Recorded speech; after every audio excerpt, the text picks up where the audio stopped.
Would you hate me if I put my foot on your... As long as there's not a shoe on it, it's fine. There's nothing. Yeah, that's fine. As long as there's not a shoe on it. I don't know if you can see it. I'll try to get it close. But all thermostats are stamped with their, well, that's a good shot right there, stamped with when they're open. This is 180 degree. You can see it because it says 180. So now we know. Let's see if it opens at 180.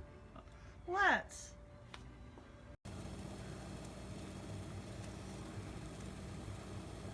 So why am I showing you a pot of boiling water on a car channel? I think I'm going to put an egg in there, don't you? You really think I'm going to do that, aren't you? But I'm not. I'm going to see. Let's see here. That's the ambient. So why would a car guy boil water? I don't know. Why would a car guy boil water? Let's see.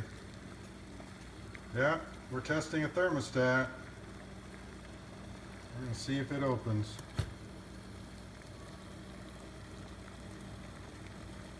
Ooh.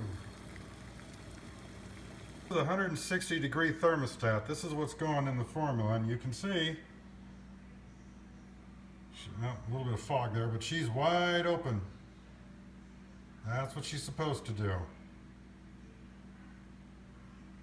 So good. There's your hint, folks. Boil a pot of water, doesn't take long. Always test the thermostat before putting it in the car because it's a pain in the ass. All right, onward and upward. All right, so we know the old one's junk. Here's the new one. We've cleaned the area here. Now, this rubber gasket, this is what makes the seal. You're not so worried about the flange. I'm leaving some of the old stuff there because it's just imperfections and that is filling in. The thing that does the real work is this rubber seal around the edge as far as keeping it watertight. So we're going to go ahead and try to button this back up. So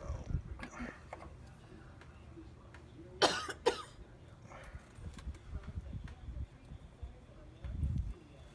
our screws started here. Make sure it's seated well. Yeah, it's in there. It's in there. Okay.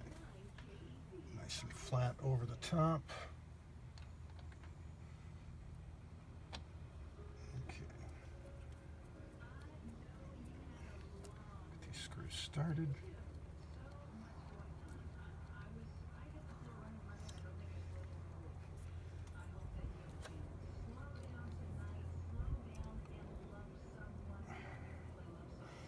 Remember the trick, if a bolt seems to be tough to get started in thread, back it out, then start it again.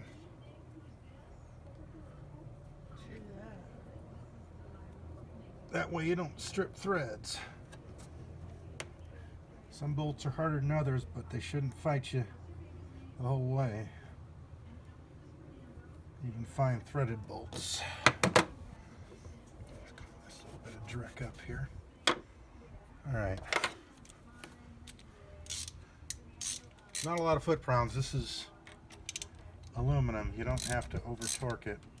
Just do it evenly, get it snug. I can figure out how tight it is by how much force it took to get it loose.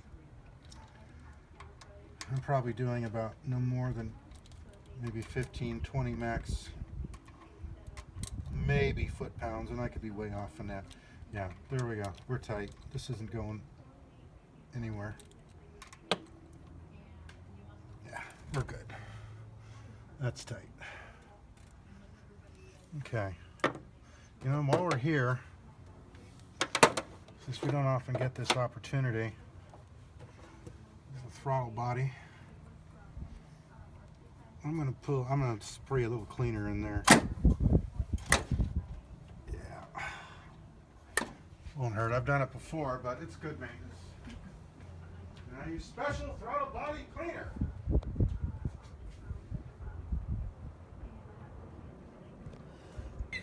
See, the nice thing is with car guys, if it's got a picture of the thing you're cleaning, that's the right stuff.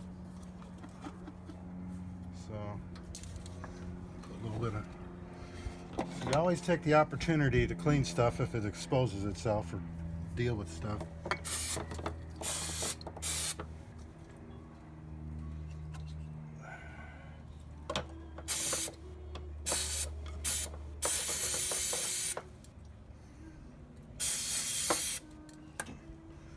That's good. So we've buttoned up that. But remember, this is a two-part job here. I've got this coolant level sensor. And this thing's sits on the radiator. We got to change that. Kind of a pain to get to. It's got a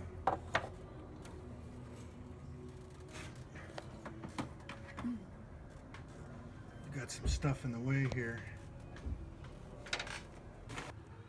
Right. Everything's so tight in these cars. Right here, underneath this gray thing, that's the coolant temperature sensor, or coolant level sensor. And that's what we're going to try to change. Since while we've got the coolant out of the engine, this is the time to do it. Otherwise, it's a extra mess you don't need. We don't like messes. By the way, let's put back on our line for manifold cooling. Don't want to forget that.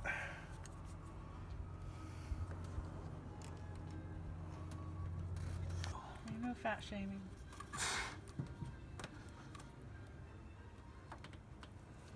There we go.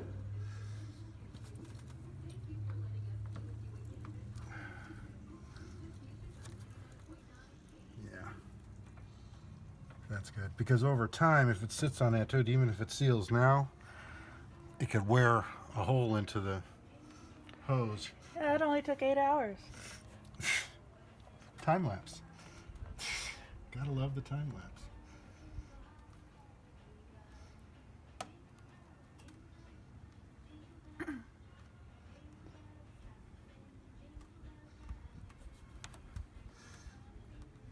When it comes to coolant or fuel, stuff like that, Muy importante. I check it 3 times, at least.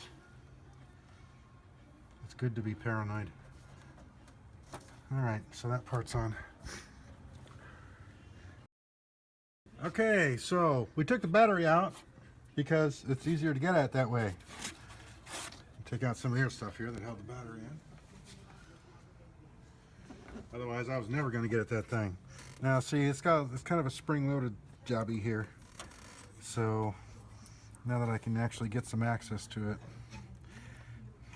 maybe the easiest way to do it would be to cut that spring, actually. But yeah, you know what? That's what I'm going to do. I'm going to cut that spring because I'm placing it anyway.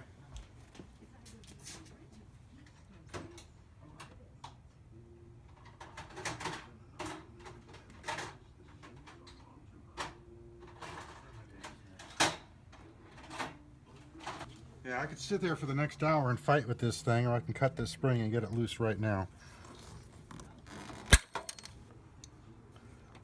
Just like that.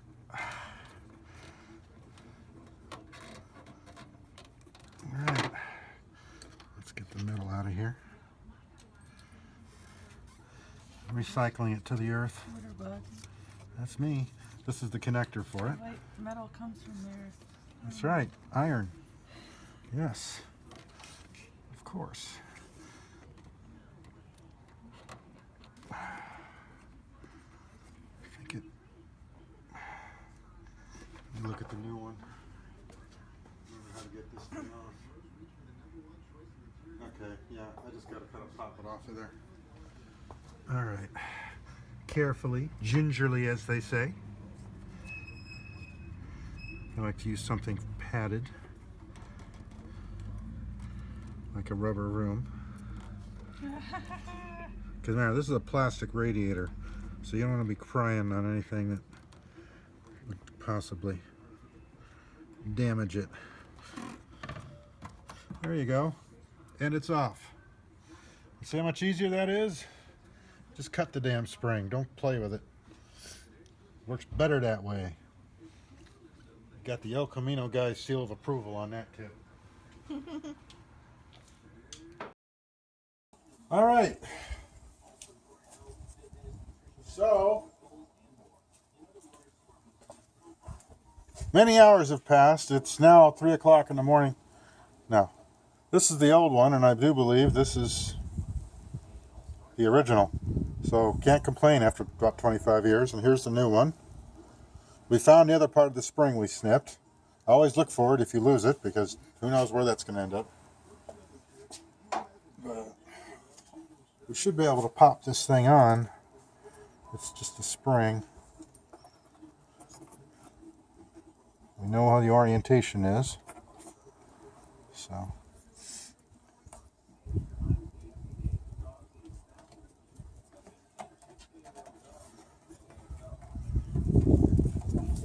Let's see.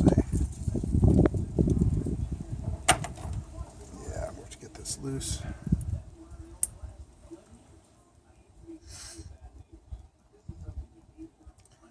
This is the tricky part. I'm going to have to get this loose, the spring loose before.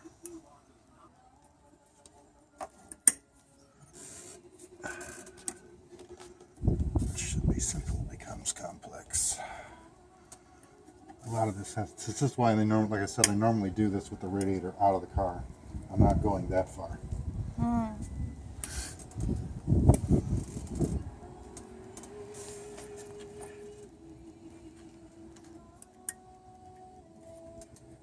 If it's not on it, I don't know where it is.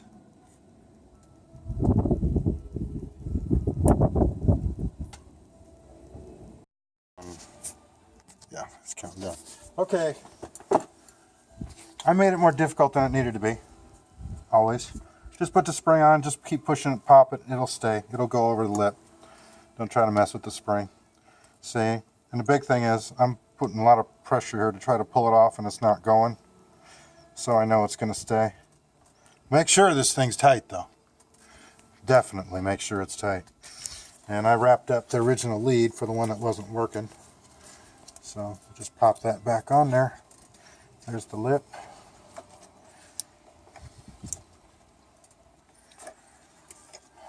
And with this engine, yeah, the coolant level, you really do want to kind of keep an eye on it. It's not a luxury. This is an aluminum block, aluminum heads.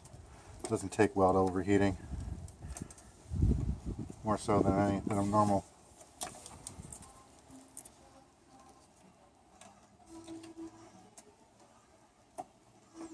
Okay, let's line it up. Weather pack connectors. Fun.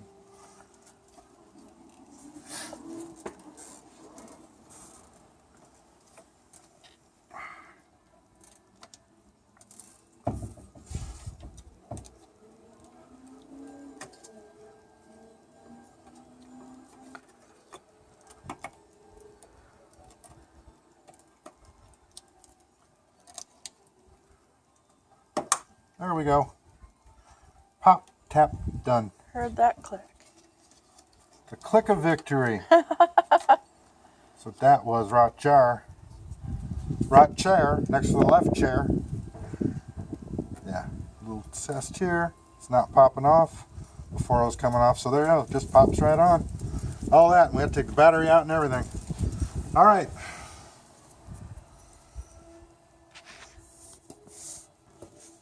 That's on. It's our coolant level sensor. So now we're going to put the battery back, put the coolant in, see how we did. One of the most important things to do with the reverse flow cooling system is to make sure you get as much air out of the system as possible. And you see there's a bleed here. and there's a bleed in the top of the thermostat housing. We're going to crack those open while I add coolant to the radiator. So hopefully when it comes up, we'll get a little air out of these. That'll help get the air out of the system before we start the engine. So let's do it. Okay, so we're adding coolant.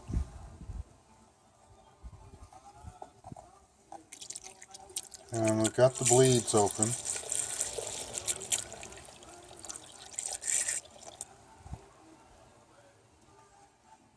And I was actually, when I actually heard hissing when I initially opened them.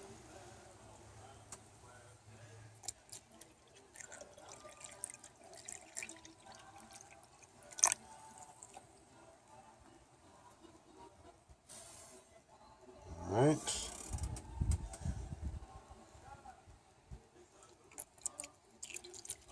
And this is Dexcool 50/50 mix.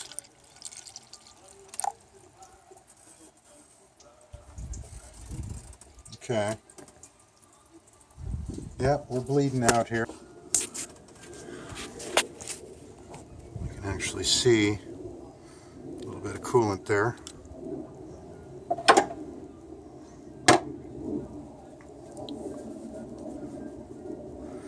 There's the other bleed.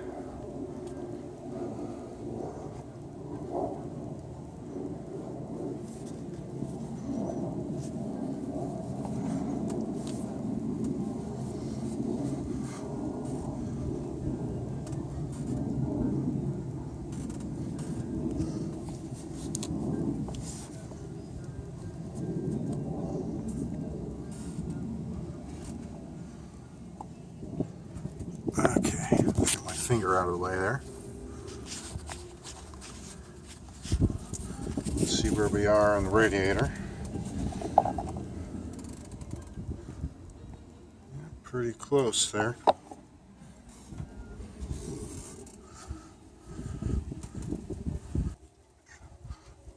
You can see it's coming out. We're pretty full.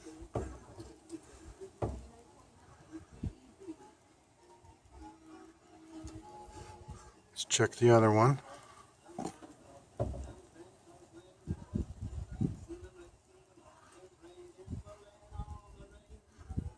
Oh yeah. Okay.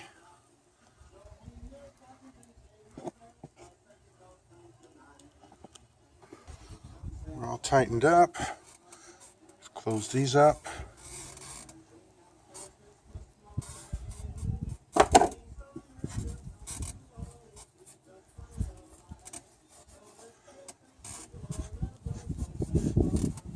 All right. Okay. We got everything buttoned back up. We're checking for leaks and we're watching the little air bubbles come out.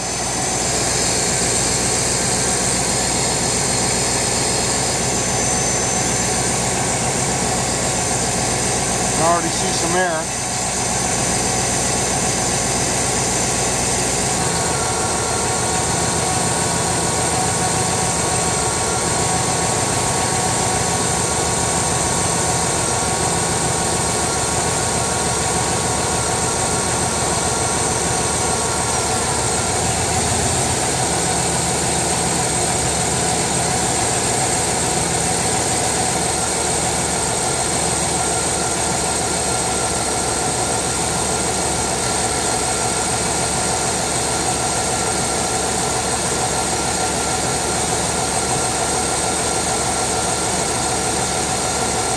Look at all that air.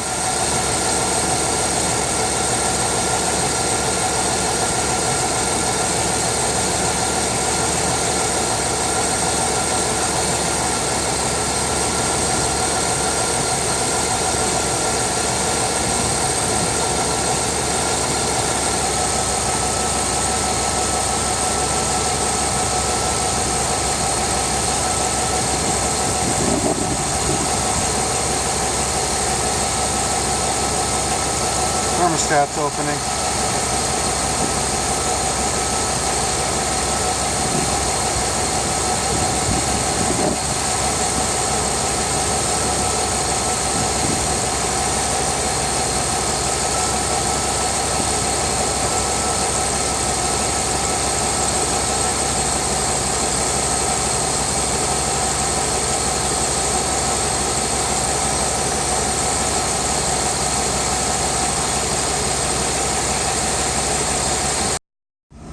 Okay, you can see the temp is about 180 right now.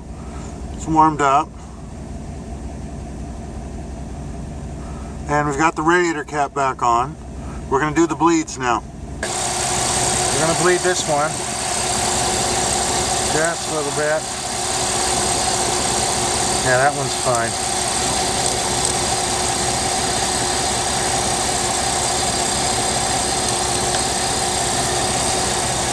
Then we'll do the one up here. A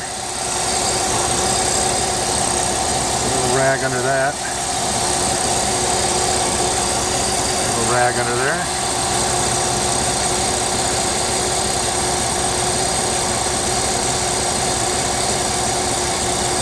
And that one's fine. We pretty much took care of that up front when we filled it. Part of the thing too is it's real helpful to have a pressure relief, so that can help get the air out of the system. I recommend these lever vents.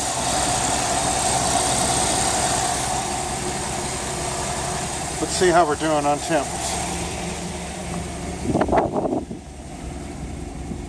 Yeah, we're just a touch over 180, probably heading for 190.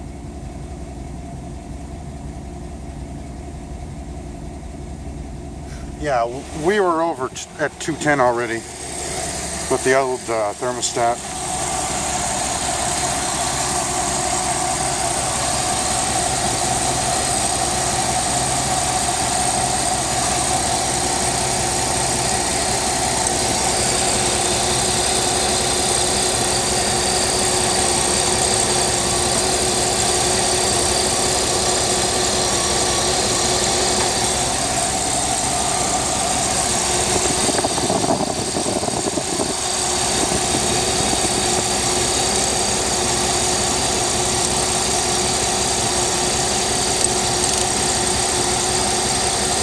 Alright, I think that one's good.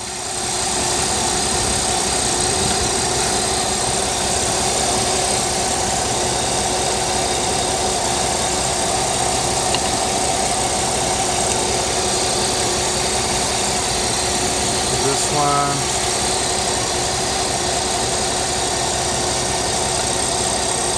Yeah, that one's good too. I think we're okay with air in the system. I'll operate this a few more times. Yeah, see, there was some air in there. I felt that.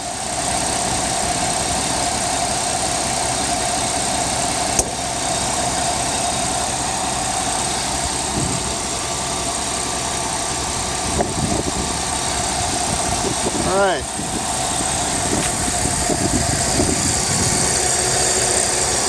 Check the leaks. Check that coolant line that goes near the manifold.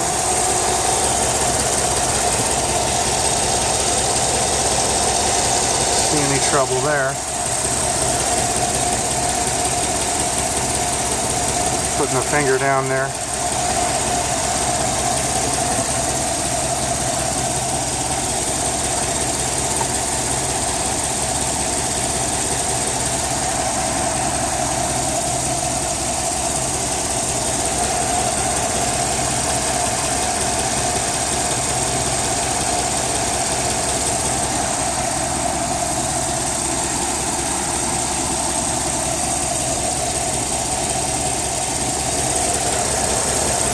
All right.